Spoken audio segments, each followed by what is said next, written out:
Hello everyone, welcome to our channel AInything. Today we are going to do the breakdown and find the hidden details in the first episode of The Continental, from the World of John Wick, Season 1. The first episode is titled, Brothers in Arms, and you can watch this series on Peacock streaming service. While starting the video, I want to tell you that this video contains heavy spoilers of this episode, and if you haven't watched this episode already, then watch this on your own discretion as this video is full of spoilers. So now without wasting any more time, let's delve into the video.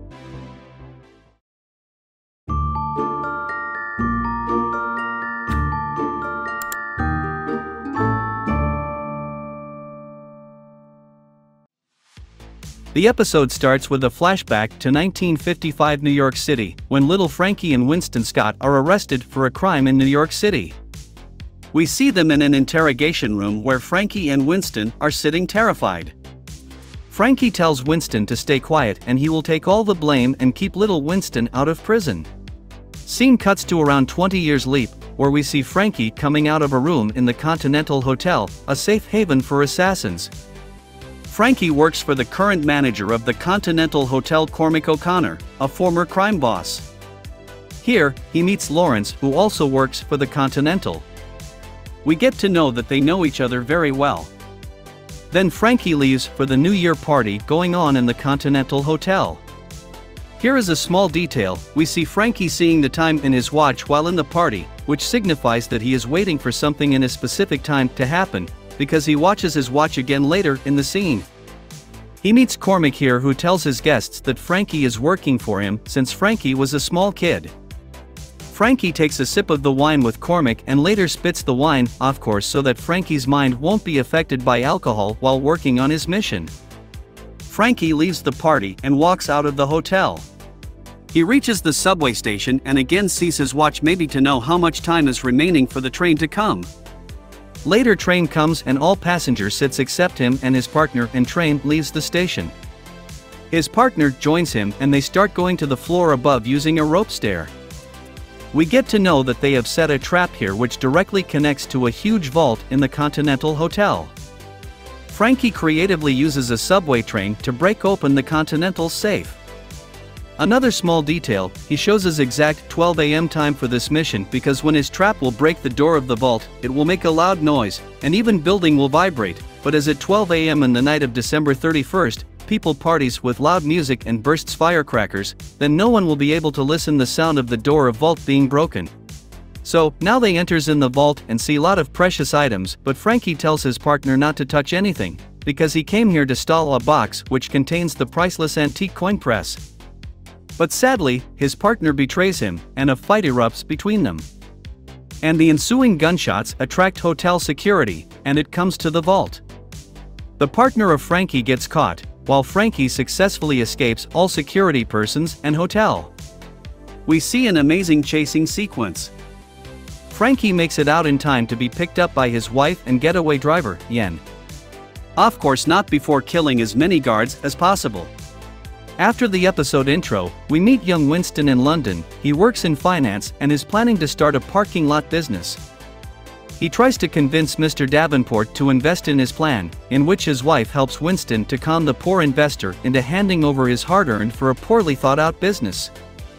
Later we get to know that Winston and Mrs. Davenport are cheating Mr. Davenport out of more than his money. But this scene is crucial for another aspect too. Because in the previous scene, if you have watched the episode, you will remember that Winston makes a phone call to someone businessman named Tony to convince Mr. Davenport to invest on his idea. We don't hear any voice from the other side, and after talking, he gives phone to Mrs. Davenport, who talks with Tony in that phone, and this phone call results in Winston getting investment from Mr. Davenport. As we now know that both Winston and Mrs. Davenport were cheating him, it shows that whole phone call thing was just a fake act to loot the businessman.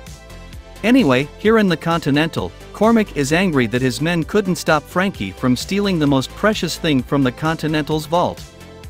In the starting of the scene, we see him looking at a bird sitting in the balcony, which later flies away, which probably gave him an idea. So he says that the loss his man has given to him is making him want to kill them, but as per the rules of the Continental, it will make him face excommunicado, so he can't kill them. He says Charon to open the doors to the balcony. By the way, here we see first-time young Charon in the Continental. Cormac wanted to punish his man, so he gives him choice: if he wants his family to be killed then he can leave, otherwise he have to jump from the nearest balcony. This scene also gives us an answer, but how can someone bypass the rules of the Continental and still kill someone in the hotel? In the next scene, after Winston's illicit lovemaking session in the hotel room, Winston notices some movements in the curtains, and also finds the door to be opened. As he goes near the door to investigate, he gets kidnapped by 3 masked men. He gets kidnapped by Cormac's men and brought to New York, at the Continental, where Cormac demands his help in locating Frankie. He tells Winston that Frankie has stolen something from him and demands to find his brother and bring back the object. This is when Winston first meets a young Charon, Cormac's concierge. Winston claims that he has no contact with Frankie and also he don't care about him, and asks permission to go, for which Cormac lets him walk out but tells his men to follow him. There is a detail in the whole scene, that when Winston is taken to the Continental's gate by Cormac's men, we see his one man falling from the balcony, the same man who was blackmailed by the Cormac, but detail here is we see several card boxes in the roadside. These same card boxes were also there when Frankie jumped from the Continental, but these card boxes saved him when he fell on them, so if this man also have tried to fall on them, then maybe he could have saved his life too, because technically Cormac's option was only to jump, not to die from jumping. Another detail is when Winston comes out of the hotel, we see the Continental staff washing the street with water where Cormac's man fell and died. In the next scene, we meet KD, the first female detective in her precinct, who is having an affair with her married superior, Mayhew. They both leaves for their work. Then we see Lou, Miles and Lemmy gets caught by some arms dealer who are going to kill them, but they fights back and kills the men of arms dealer and injures their leader. They sends the injured leader back to his boss with the message to not mess up with them again. When the leader runs out of the building, we see KD taking his pictures and following him. When she follows him to the Continental, Mayhew forcefully stops her from entering the criminally charged hotel. After leaving the Continental, Winston goes to visit his uncle Charlie to know the location of Frankie. He tells him that Frankie was last seen in Chinatown. While Winston is annoyed at Frankie because he works for Cormac, Winston decides to find his brother and protect him. To help him on his quest, Charlie gives Winston a coat, a gun, and the love of his life, a slick Mustang. Charlie takes promise from him that he will put cover on the car whenever he will go away from the car. In the next scene, we see Winston reaches Chinatown in the search of his brother. Chinatown Karate Dojo is run by siblings Lou and arms dealer Miles. As soon as Winston arrives and starts asking about Frankie, Lou tries to kick him out, but he pulls a gun on her. Lou leads Winston to the basement, where he meets Miles and his associate, Lemmy. He tries talking them into not killing him and asks for their help in locating Frankie. Miles explains that he served in Vietnam with Frankie, and the two became close. But as soon as they got back, Frankie ditched him to join the Continental crew. Miles gives Winston another lead on where he might find his brother. Miles says that Winston might find Frankie in Alphabet City. Miles also gives him a cool gun before sending him on his way to find Frankie. When Winston comes out to his car, we see several people having an eye on him and following him. In the next scene, we see the show's high table representative, the 1930s-era Hungarian mask-wearing Adjudicator, introduced while having Frankie's traitorous partner tortured.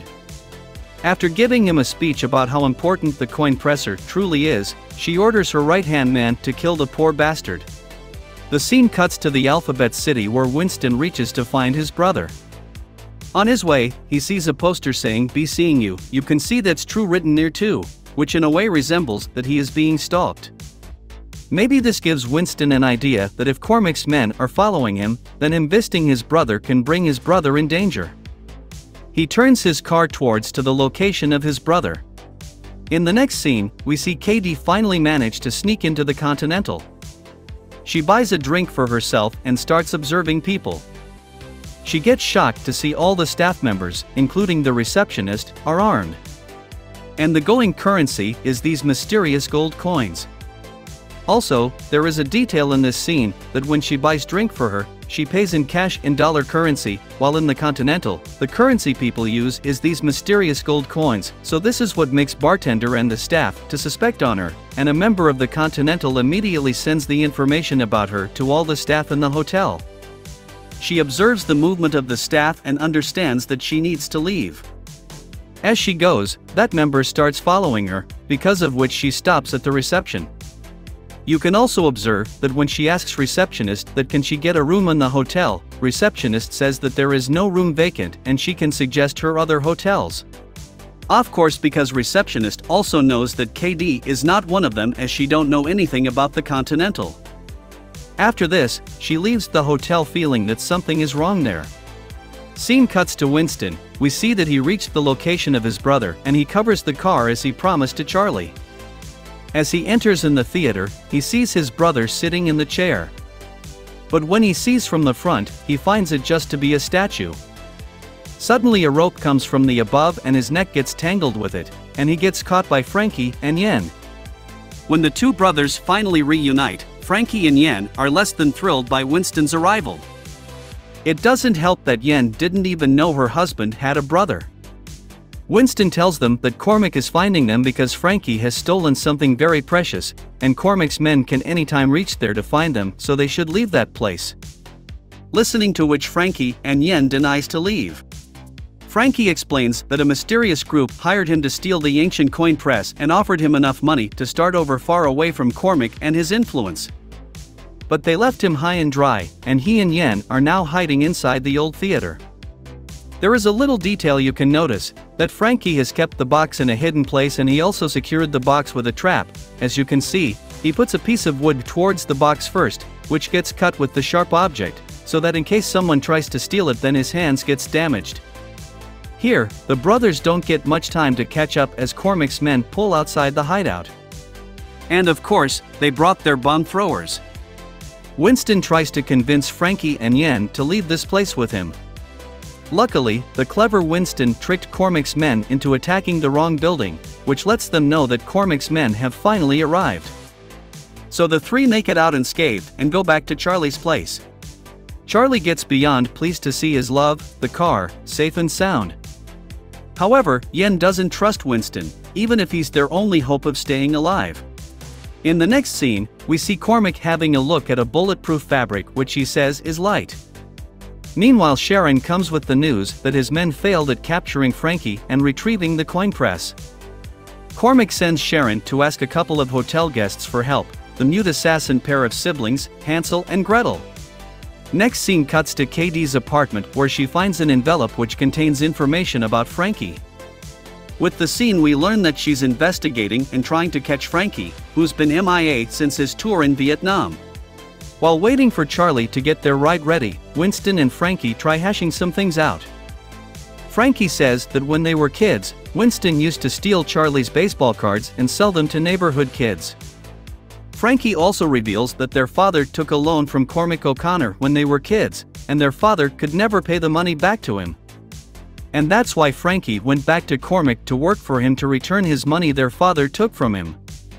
And also, Frankie took the blame for something Winston had done and spent time in prison. After the arrest, Frankie cut all contact with his younger brother. Winston harbors resentment over having been abandoned. But Frankie did what he thought was best to protect his brother from the underworld. Frankie says that he left Winston so that Winston can live a safe and peaceful life, but now he returned back to him again. Frankie says to Winston that sometimes you gotta make choices you don't want, to protect the people you care about, which itself foreshadows what is gonna happen in the episode ending. The two don't get much time to reminisce as one of Charlie's friends calls Cormac and offers up the two brothers' location. After a brief car chase that ends with the devastating loss of Charlie's love, his slick Mustang, Winston, Frankie, and Yen take cover inside an apartment block. We get to see an amazing fight sequence. While Frankie and Winston are standing there grown in the hallway, Yen fights and kills one of the attackers inside an apartment and keeps the resident's baby safe while she's at it. Meanwhile, as these three finds a way to escape the attack from the attackers, we see Hansel and Gretel reaching the spot through the lift. As the three are about to escape in the helicopter Charlie arranged, Hansel and Gretel start shooting at the aircraft and hit the pilot.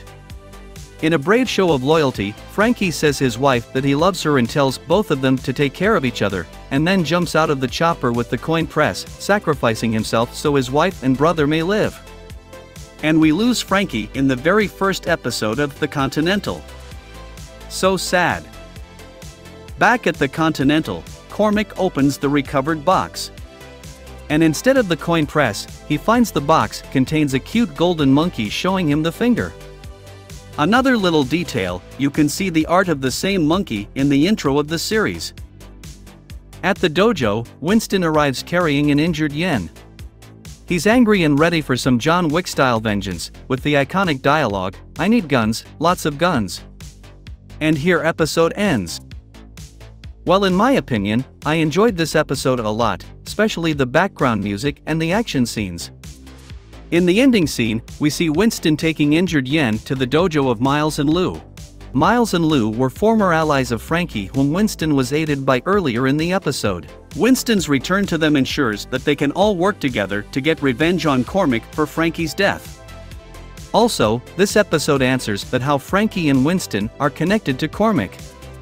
It is revealed that, in a bid to secure his family's future, Winston and Frankie's father took a loan from Cormac, which resulted in their family home being lost.